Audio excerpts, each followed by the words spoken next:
The hospital room was on the fourth floor. I want to describe it because rooms matter, because the specific quality of a space that holds you during the worst weeks of your life becomes part of the architecture of who you are when you leave it. The room had one window that faced east. The ceiling had a water stain in the shape of something that I never quite decided on.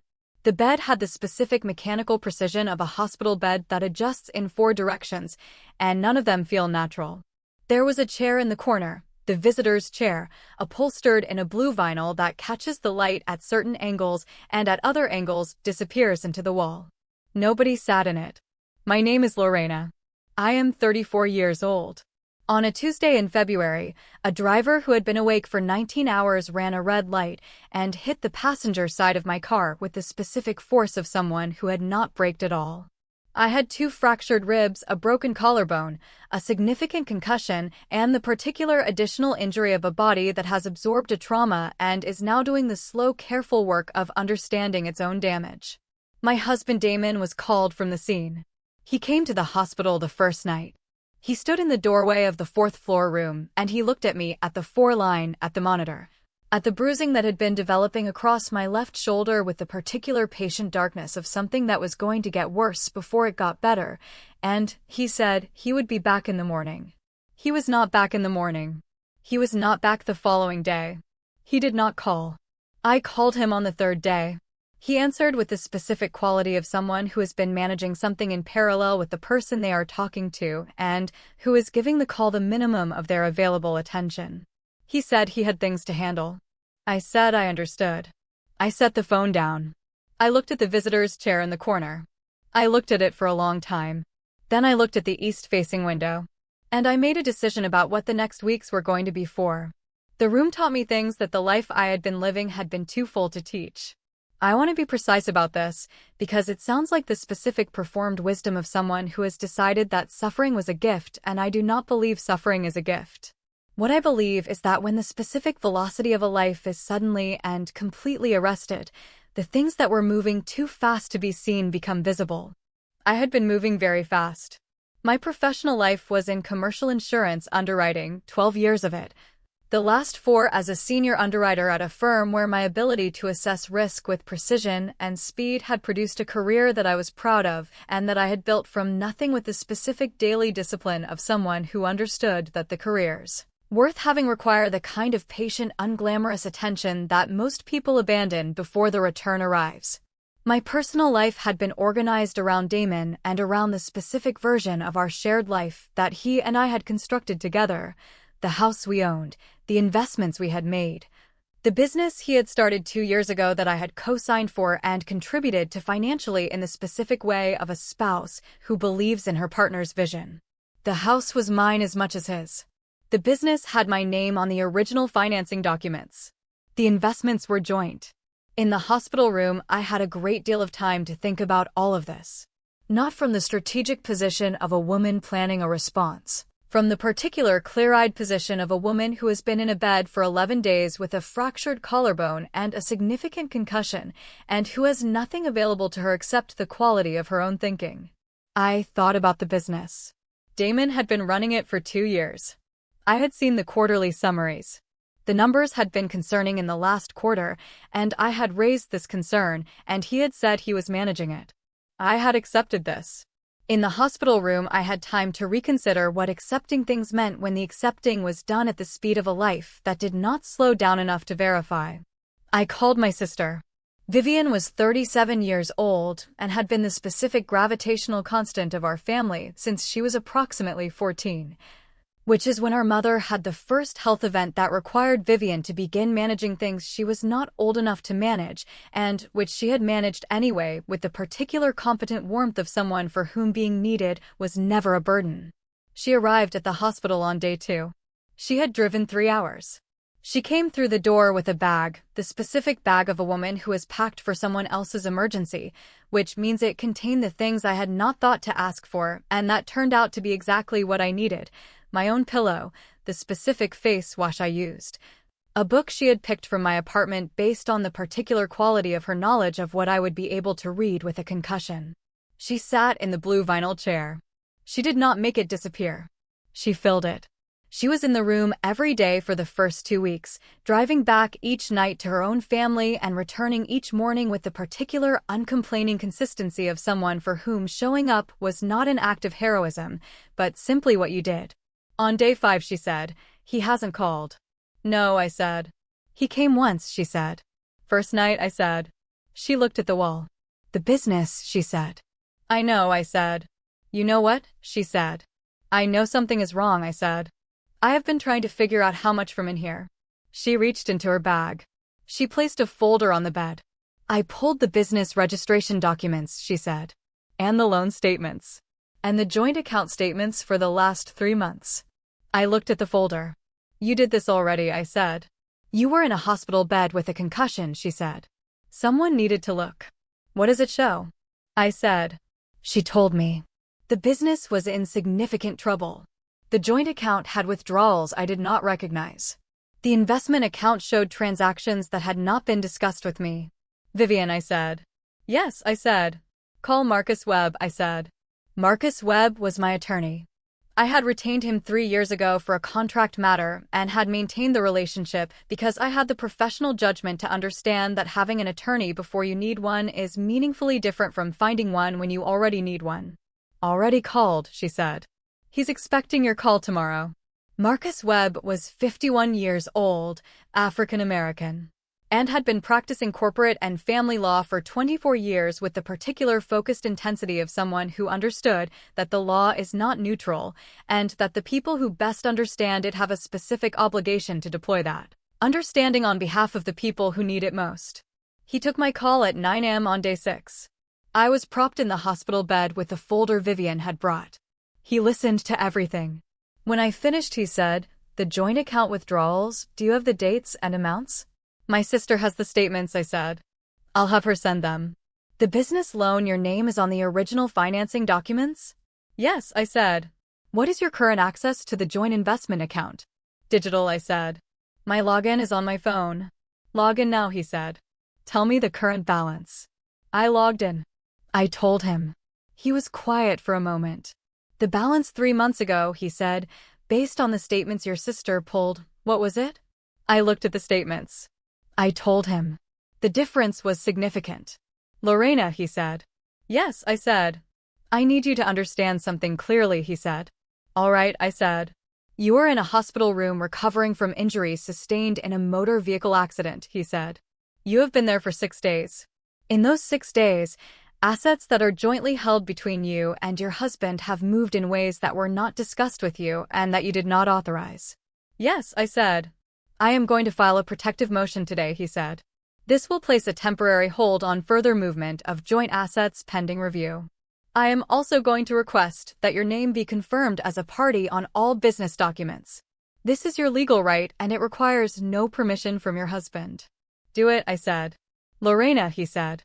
"I want to tell you something that is not legal advice." "All right," I said. "Focus on healing," he said. "Let me handle the documentation. Your job right now is to get out of that room. My job is to make sure that when you do, everything that is yours is still yours." I looked at the east-facing window. "Thank you, Marcus," I said. "That's what I'm here for," he said.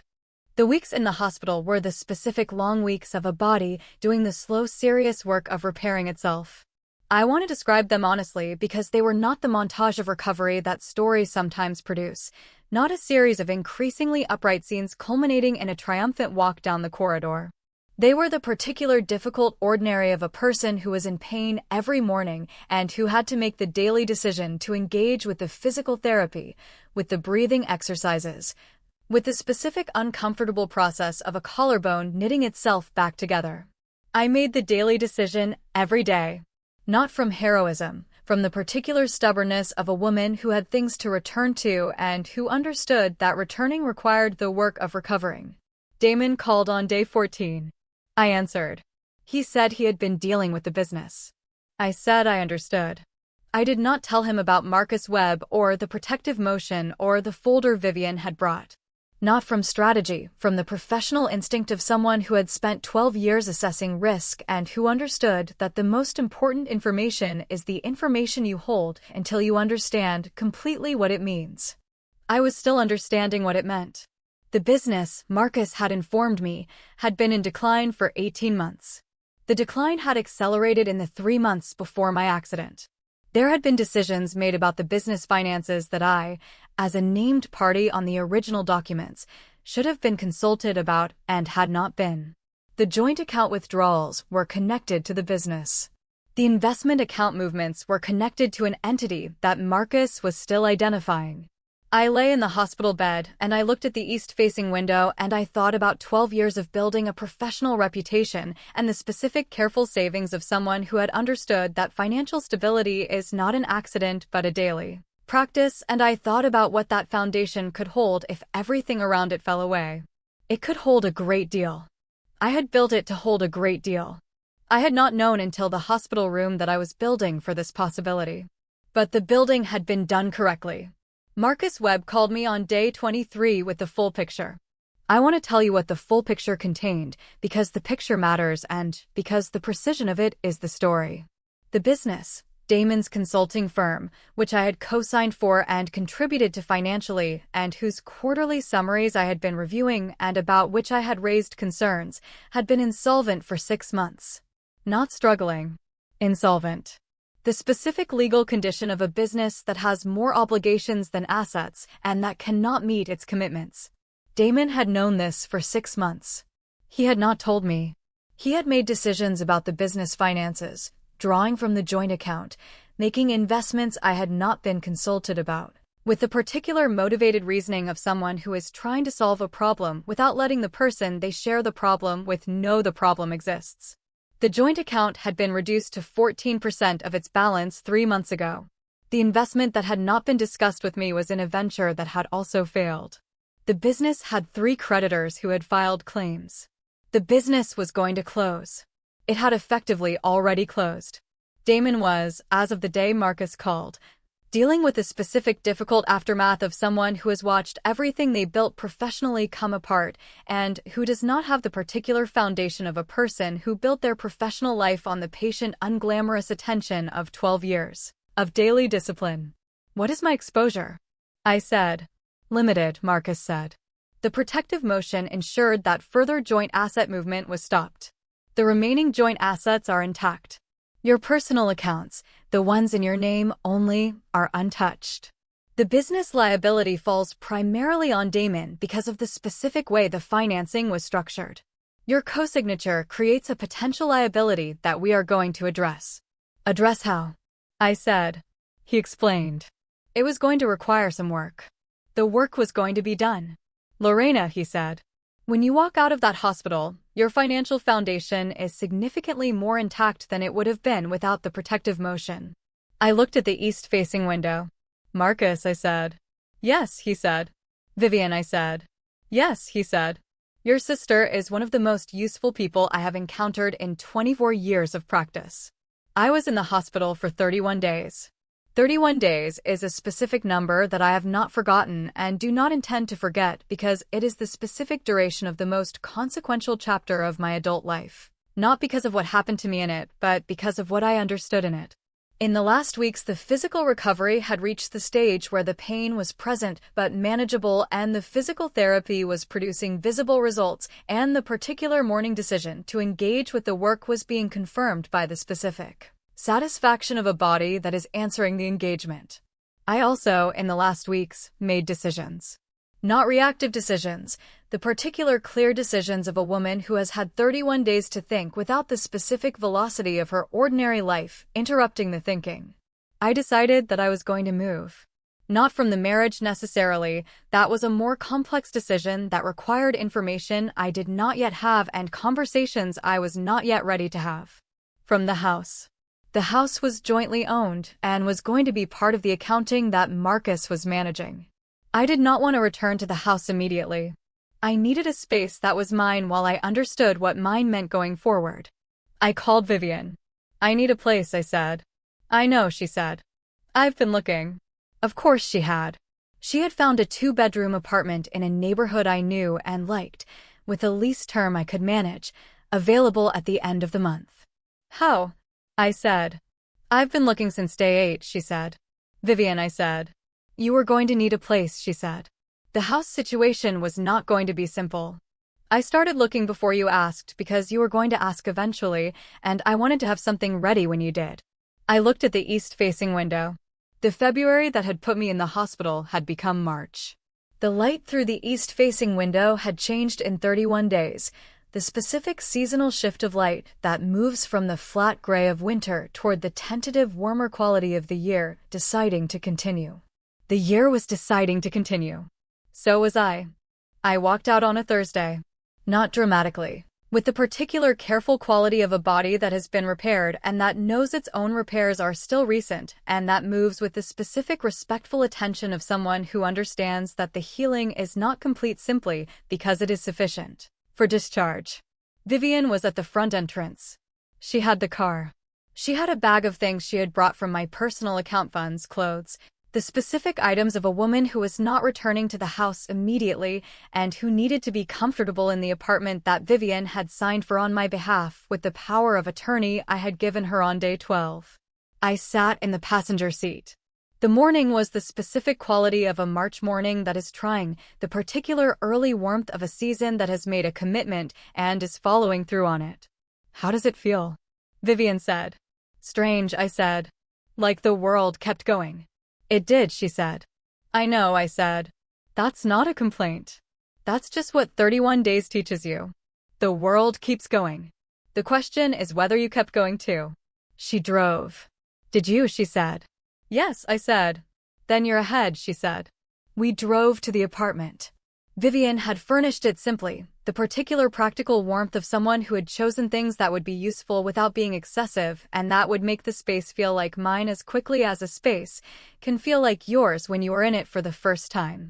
There was a window that faced east. I saw it immediately. You chose this apartment, I said. I looked at several, she said. You chose it because of the window, I said. She set the bag down. I chose it, she said, because it faced the direction you were always looking. I stood at the window. The March morning was outside it. I was not in a hospital room. I was in my own space. I was still healing. I was also already building. Damon and I met in Marcus Webb's office on a Tuesday in April, 6 weeks after I had walked out of the hospital. He had aged in the specific way of a man who has spent 45 days inside the collapse of something he built and who has been carrying the weight of the collapse without the particular relief of having addressed it honestly. He looked at his hands at the beginning of the meeting the way he had always looked at his hands when he had something to account for. I did not feel triumph. I want to be precise about this, because the story is not a triumph story in the way of stories that produce triumph as their destination. I felt the specific complex thing that you feel when you look at a person you loved genuinely, and you see what the loving and the losing have done to both of you. Lorena, he said. Damon, I said. I should have told you, he said. About the business. When I first knew it was in trouble. I should have told you immediately, and I didn't, and that decision cost us both, I said. Yes, he said. It cost you more, I said. Because you were carrying it alone. He looked at me. You're not angry, he said. I was angry, I said. In the hospital. In the room. I was very angry about the room. About sitting in that room for 31 days without a single call. I know, he said. But anger is not where I live, I said. I live in what's accurate. And what's accurate is, the business failed because of decisions you made without me. The marriage failed because of 31 days in a room where the visitor's chair was always empty. I am not going to recover from either of those things by being angry. I am going to recover from them by being clear. Marcus settled the matters with the specific confidence of 24 years. The divorce was filed in May. It was finalized in September. What was mine was confirmed as mine. What we had lost together was accounted for fairly. I drove home from the September hearing to the apartment with the east-facing window. I sat at the window for a while. Then I made tea. Then I went back to work. Here is what I kept from a hospital room and 31 days, and an east-facing window, and everything that followed. I kept the east-facing window. Not the specific window, the practice. Every apartment I have lived in since I have chosen for the quality of the morning light in the east-facing room. Light that arrives in the morning is light that is oriented toward what the day is going to be rather than what it has been. I need that orientation.